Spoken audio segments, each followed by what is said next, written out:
people want to be more like you. Really? So, and you know what, for the fate of humankind, I think it would be great to have more Elon Musks. So what do we need to do to become more like Elon? I don't know if it's, I think it maybe sounds better than it is.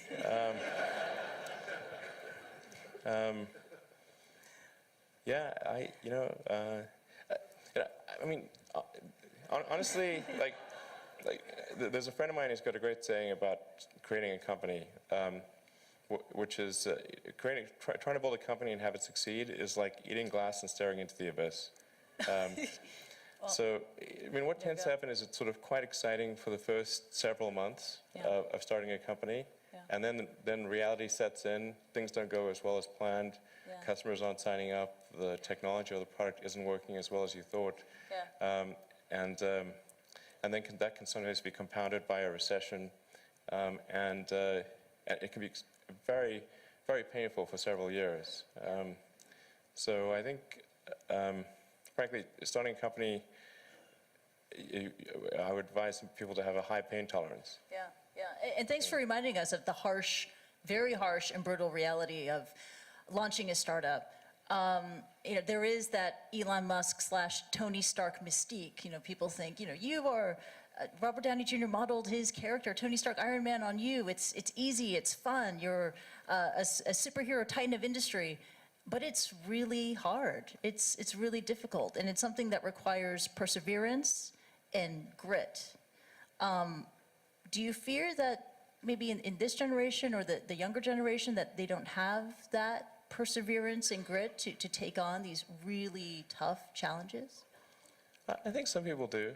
But no, I think it is definitely true that, I mean, maybe there are occasionally companies that get created where there's not an extended period of extreme pain, but I'm not aware of very many of such instances.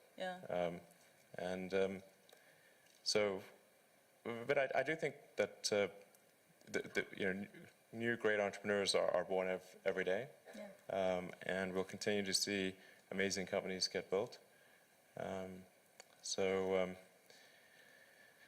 But I would definitely advise people who are starting a company to expect a long period of quite high difficulty.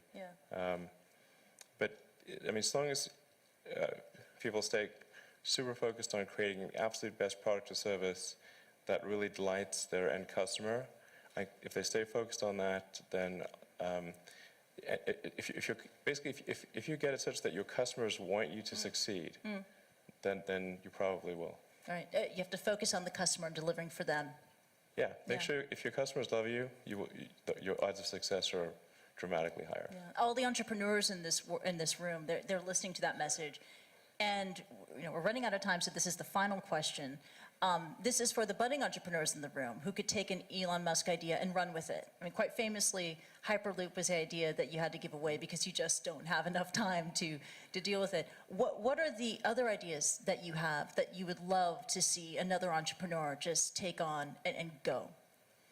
Well, I think there's a lot of opportunity in general in electrification of transport. So electric aircraft, I think there's a lot of opportunity there.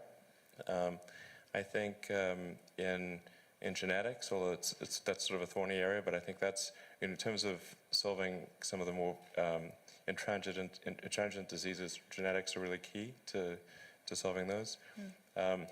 Something that I think people maybe are only beginning to look at is establishing some kind of brain-computer interface. A brain-computer interface? Yeah, at the neuron level. So this is sort of intelligence augmentation as opposed to artificial intelligence. Right. And I think that has a lot of potential. You mentioned to me yesterday. I really had kind of no idea what you were talking about, and then I looked up Ian Banks. Neural lace. Neural lace. That's right. Exactly. And so it's this concept of wiring the brain. So it's either there could be a brain internet. And it could also mean that we can upload our thoughts to the cloud. You would never forget anything. And you wouldn't need to take photographs. Yeah. I know, it's incredible. I mean, you would never forget anything. You would expand your ability to process information, to remember information, right? But then when the denial of service attack happens, you gotta watch out for hacking. That could really be awkward. watch out for that. But also, and then I read it can also be used to fight degenerative diseases like Parkinson's too. Yeah, absolutely. Yeah, yeah. And I think it actually would be quite an equalizer as well, because I think the delta between, it would sort of even things out, I think. You mean in humankind? Yeah, people yeah. there would be no education disadvantage. Everyone would Yeah. be starting at the same level. Yeah. So there would be no meritocracy. No, there would be new meritocracy. There would be, but it would be, the differences would be smaller. The delta would be smaller, probably. Wow, and you really welcome that kind of world. All right, welcome. You asked for predictions. Okay. Predictions are not the same as That's right. preferences.